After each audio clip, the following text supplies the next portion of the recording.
नमस्कार दोस्तों। तो देखो आज की इस वीडियो में हम बात करेंगे एंटीबायोटिक्स के बारे में। तो एंटीबायोटिक्स हमारी वो दवाइयाँ होती हैं जो हर किसी ने कभी ना कभी तो इस्तेमाल या यूज़ की होंगी। अब देखो आप कभी भी कोई भी बीमार हो जाए तो डॉक्टर आपको एंटीबायोटिक्स साथ में जरूर दे देते हैं। अब चाहे एग्जाम्पल के लिए ले लो, आपको अभी आई फ्लू चला था तो आई फ्लू में भी ये दवाइयाँ चली थी, कोरोना वायरस के टाइम पर भी ये दवाइयाँ चली थी, और इवन अगर किसी का मतलब एक्सीडेंट हो जाता है या कोई वैसी चोट लग जाती है, कभी घाव हो जाता है, हर केस में जो है एंटीबायोटिक दवाइयाँ दी जाती हैं। तो हम इसीलिए क्या कर रहे हैं कि एंटीबायोटिक के ऊपर एक पूरी सीरीज लेके आ रहे हैं जिसमें हम बात करेंगे एंटीबायोटिक के बारे में, और इसके बाद में हम क्या करेंगे एंटीबायोटिक से रिलेटेड जो भी दवाइयां हैं, यानी कि एंटीबायोटिक की जो मेडिसिन हैं जो लोगों को दी जाती हैं, उन सभी के बारे में एक एक करके जानेंगे दवाइयां क्या है और कौन सी बीमारी के लिए दी जाती हैं। तो बेसिकली आज की इस वीडियो में हम जानेंगे कि जो एंटीबायोटिक है वो हमारे क्या होते हैं, यानी कि पहली हमारी वीडियो है तो इसका इंट्रोडक्शन जानेंगे, देन एंटीबायोटिक हमारी आई कैसे थी और एंटीबायोटिक हमारे शरीर में हमारी बॉडी में काम कैसे करती है। बाकी एक नोट ये है कि ये जो हमारी वीडियोस है जो आकाश केयरवेल पे चल रही हैं,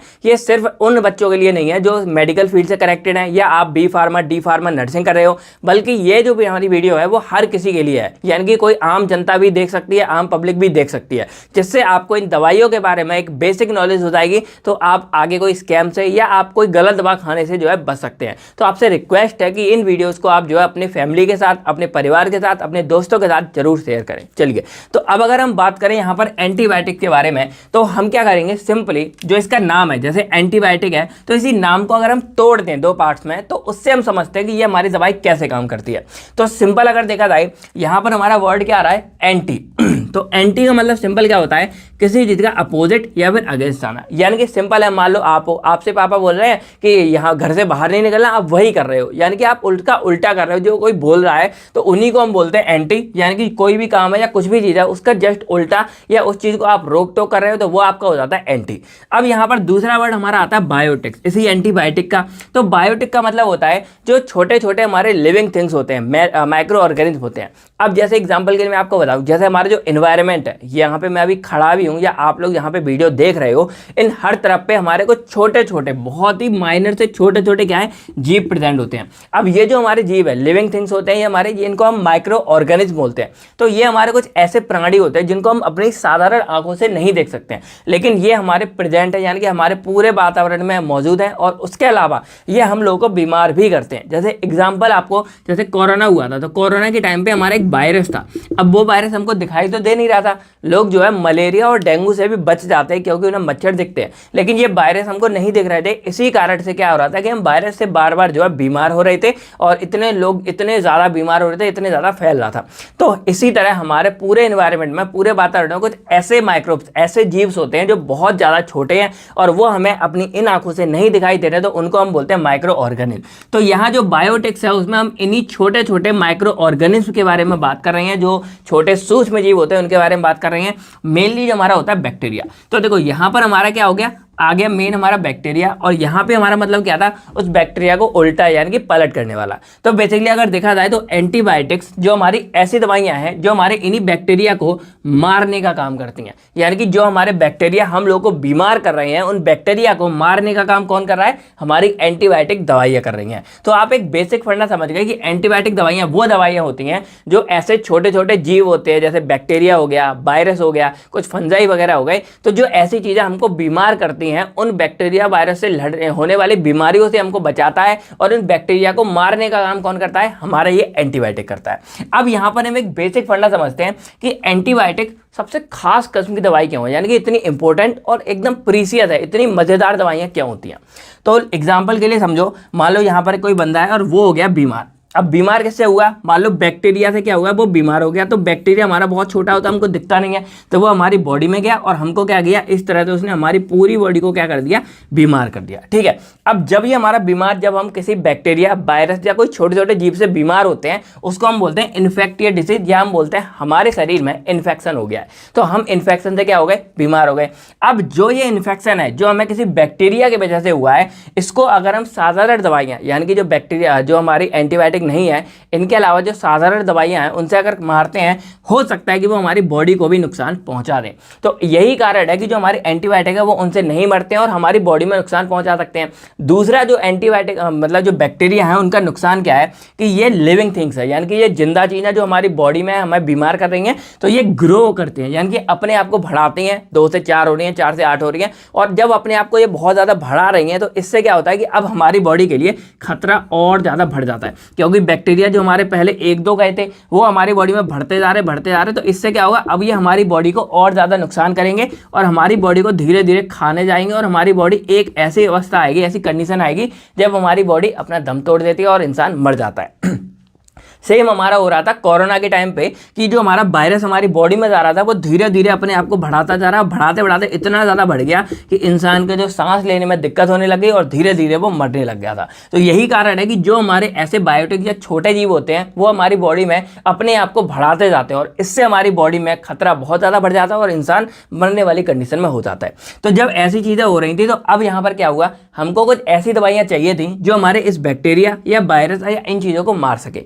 तो इनके लिए यहाँ पर हमारी क्या चीज़ बनाई गई कि यहाँ पर हमको जो इन्हीं के जैसे और जीव होते हैं, अब इनके जैसे हमारे और जीव अदर माइक्रोब्स होते हैं, उनसे हमारी क्या की गई, कुछ दवाइयाँ बनाई गई जिनको हम जो है एंटीबायोटिक बोलते हैं। मतलब एंटीबायोटिक का सिंपल हिसाब क्या है कि जैसे मान लो वो बैक्टीरिया से हमें कोई बीमारी हुई है, तो जो इसके लिए बैक्टीरिया को मारने के लिए जो हम दवाई बना रहे हैं वो इन्हीं के जैसा, यानी कि बैक्टीरिया जैसा ही एक दूसरा जीव होगा। जैसे एग्जाम्पल के लिए मान लो कोई भी मतलब जैसे आर्मी डिफेंस हो गया या कुछ भी होगा, जो आपने वो वाली कहावत सुनी होगी कि जैसे चोर होते हैं हमारे बहुत ज़्यादा, या कोई गुंडे वगैरह हो गए बहुत ज़्यादा, बाहुबली वगैरह हो गए, तो इनके मारने के लिए क्या करते हैं कि पुलिस वाले भी इनके जैसे बन जाते हैं, यानी कि वो भी अपने हाथों में कानून उठा लेते हैं, इनको गोली मारने लगते हैं और खुद भी मतलब उन्हीं के जैसे बन जाते हैं। तो यही सेम फंडा यहाँ पर लग रहा है कि जो बैक्टीरिया हमारे हैं इनको मारने के लिए क्या हो रहा है कि हम ऐसी दवाइयाँ बना रहे हैं जो खुद इन्हीं बैक्टीरिया, वायरस, फंजाई से बनी हुई है। तो इसीलिए जो हमारे एंटीबायोटिक है वो इतने खास होते हैं क्योंकि इनको बैक्टीरिया को मारने के लिए वो खुद ही जो है किसी माइक्रो ऑर्गेनिज्म से जो है मिलकर बने होते हैं, और जब ये ऐसे बने होते हैं तो क्या करते हैं, ये हमारे बैक्टीरिया को मार देते हैं। अब इसका एक जीता जाता एग्जाम्पल, आपने क्रिस मूवी देखी होगी, तो क्रिस में क्या होता है कि जो काल होता है, काल क्या करता है, अपना एक मतलब जो वायरस पूरे शहर में फैला देता है, वो सिर्फ उसके खून से बना होता है। तो अब क्या हो रहा है, साइंटिस्ट लोग होते हैं हर तरह की दवाई बना देते हैं लेकिन वो है वायरस को नहीं मार पाते हैं। तो जो क्रिस होता है वो एक्चुअल में होता है तो काल का भाई है, तो क्रिस अपने खून से क्या करता है, उसकी दवाई बना देता है। तो यहाँ पर क्या हुआ, उस वायरस को मारने के लिए क्रिस का खून सेम था, काल का खून सेम था, तो उसी के जैसा एक और मतलब खून लेके आया गया और उससे वो हमारा एंटीडोट बनाया गया। तो ये यहाँ पर क्या हो रहा है कि सेम किस्म के हम क्या कर रहे हैं, जिसको मारने के लिए हम उसी के जैसा एक हथियार लेकर आ रहे हैं और उससे उस चीज को मारते हैं। तो वही एंटीबायोटिक हमारी ऐसी दवाइयां हैं जो खुद एक माइक्रोब से बनी है और वो खुद दूसरे माइक्रोब्स को क्या है, मारने का काम कर रही हैं। तो ये हमारी होती है एंटीबायोटिक। अब यहाँ पर सिंपल अगर हम आगे बात करें कि जो एंटीबायोटिक है वो आया कैसे था, इसकी खोज कैसे हुई थी, तो सबसे पहला जो हमारा एंटीबायोटिक था वो खोजा था अलेक्जेंडर फ्लेमिंग ने 1928 में, यानी कि 1928 में। अब खोजा कैसे गया था, इसके पीछे एक बहुत ही ज़्यादा इंटरेस्टिंग कहानी हमारी जो है निकल कर सामने आती है। तो देखो क्या हुआ था कि जैसे जो अलेक्जेंडर फ्लेमिंग है वो एक साइंटिस्ट थे, तो साइंटिस्ट अपनी जो है लैब में काम कर रहे थे, जो उनकी लैब वगैरह होती है, तो लैब में काम करते करते उनके पास क्या था, एक बैक्टीरिया, मतलब उनका इस तरह से पेट्री प्लेट जो हमारी होती है वहां पर उनका कुछ बैक्टीरिया रखा हुआ था। तो बैक्टीरिया रखा था और उसको वो ढकना भूल गए थे, यानी कि इस तरह ऊपर जो इसको कवर करके रखते हैं वो करना भूल गए और वो जो है कुछ दिनों के लिए छुट्टियों पे चले गए थे। अब क्या हुआ, ये हमारा जो उनकी एक खिड़की थी, उस खिड़की के पास में क्या है, ये हमारा रखा हुआ था। तो खिड़की से क्या हुआ कि एक मतलब पत्तियां रखी, जो लीव्स हमारे होती हैं, उन लीव से जो फंगाई होती है यानी कि कवक होती है, इस तरह चलते चलते और यहाँ तक पहुंच गई। अब जब वो लौट कर आए तो उन्होंने देखा कि जितने बैक्टीरिया थे ना, उसकी कॉलोनी बढ़नी चाहिए थी, अपने आप बढ़ती, लेकिन वो सारे के सारे क्या थे, मर चुके थे। तो जब उन्होंने खोजबीन की तो उन्हें पता चला कि जो यहाँ पर जो कवक चली गई उसका वो फंजाई है, और उस फंजाई से क्या हो रहा है कि सारे के सारे बैक्टीरिया हमारे मर गए। यानी कि एक माइक्रो ऑर्गेनिज्म से एक माइक्रो ऑर्गेनिज्म को दूसरे माइक्रो ऑर्गेनिज्म ने क्या किया है, मार दिया है। तो इसी तरह यहाँ पर क्या है, पहली बार एक एंटीबायोटिक की खोज हुई और उसका नाम क्या था, पेनिसिलिन नाम रखा गया। अब पेनिसिलिन नाम क्यों रखा गया, क्योंकि जिस फंजाई से जो हमारे मरे थे उसका नाम क्या था, पेनिसिलिन नोटाटम, यानी कि पेनिसिलिन नोटाटम से एक हमारा जो बैक्टीरिया था वो मारा गया और यहीं से हमारी खोज होती है एंटीबायोटिक की, और यहीं से बाद में हमारी और जर्नी चलती गई, आगे लोग बढ़ते गए और इस तरह हमारे जितने भी बैक्टीरिया थे वो मारे जाने लग गए। और अब तो बहुत सारे सिप्रोफ्लॉक्सासिन, एजिथ्रोमाइसिन, पेनिसिलिन अभी भी चल रही है। तो इस तरह की जितनी भी एंटीबायोटिक हैं वो आज तक जिंदा हैं और बहुत ज़्यादा एक तरह से बरजान जो है साबित हुई है। तो यहाँ पर आपने आपने सारी कहानी समझ गए कि एंटीबायोटिक क्या है, कैसे काम करती है और इतनी ज़्यादा इंपॉर्टेंट क्यों है, और इसमें अलग क्या है कि ये उसी माइक्रोब से बनी है और उसी माइक्रोब्स को मार रही है। तो ये क्या है, इसका एक इंपॉर्टेंट अलग पार्ट है और डेवलप ऐसे हुई थी, मतलब अलेक्जेंडर फ्लेमिंग ने पहली की थी। अब हम बात करते हैं कि ये भाई बैक्टीरिया को मार कैसे रही है थोड़ी देर में, उसके बाद हम अगली वीडियो से जो है अपने सभी के बारे में, जो हमारी दवाइयां हैं उनके बारे में बात करेंगे। तो अब अगर हम बात करें इसके मैकेनिज्म के बारे में, यानी कि कोई भी जो हमारी एंटीबायोटिक है वो किसी बैक्टीरिया को मारती कैसे है। तो एग्जांपल के लिए मान लो कि यहाँ पर एक हमने बैक्टीरिया है और उसका एक डायग्राम बनाया, रफ डायग्राम है, ऐसे ही देख लो।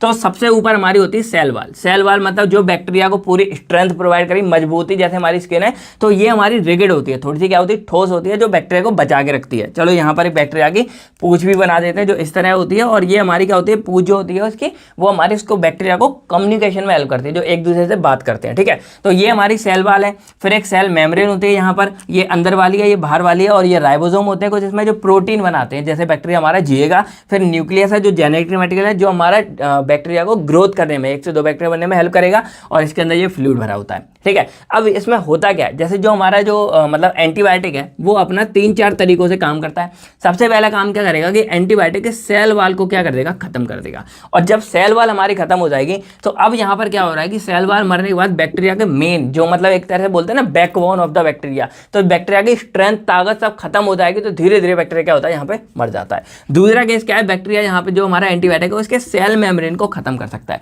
और जब सेल मेम्ब्रेन खत्म हो जाएगा तो अब जो हमारे इसके अंदर का फ्लूइड था वो क्या हो जाएगा, हमारा निकल जाएगा बाहर। और आपको बताया कि जो हमारा फ्लूइड होता है सेल के अंदर, वो सेल को बचा के रखता है। जब ये अंदर का इसका पानी निकल जाएगा, पूरा फ्लूइड जो है निकल जाएगा इसका, तो बैक्टीरिया से पिचक जाएगा, और पिचकने के बाद क्या हो जाएगा, श्रिंक हो जाएगा और बैक्टीरिया हमारा मर जाएगा। तो एक सेल मेम्ब्रेन वाला हो गया।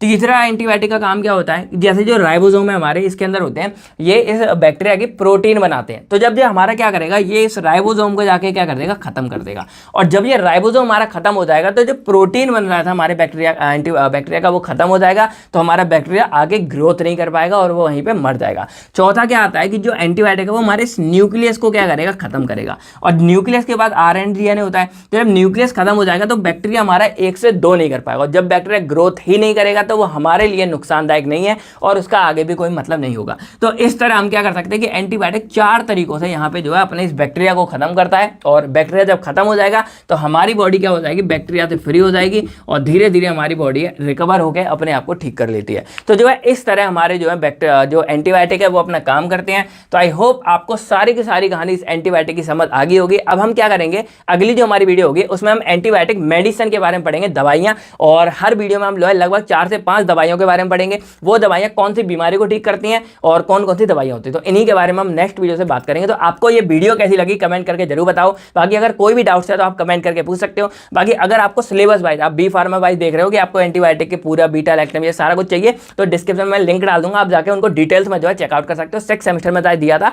तो बस आज की वीडियो में इतना ही। आई होप आपको सारी कहानी समझ आ गई, कमेंट करके बताओ। बाकी अगर आप एंटीबायोटिक की डेफिनेशन जानते हो तो कमेंट करके लिख के बताओ। बाकी मिलते हैं हम आपसे बहुत नेक्स्ट वीडियो में, तब तक के लिए फ्रेंड्स थैंक यू। अपना और भी फैमिली का ख्याल रखिएगा। बाय बाय दोस्तों, जय हिंद दोस्तों।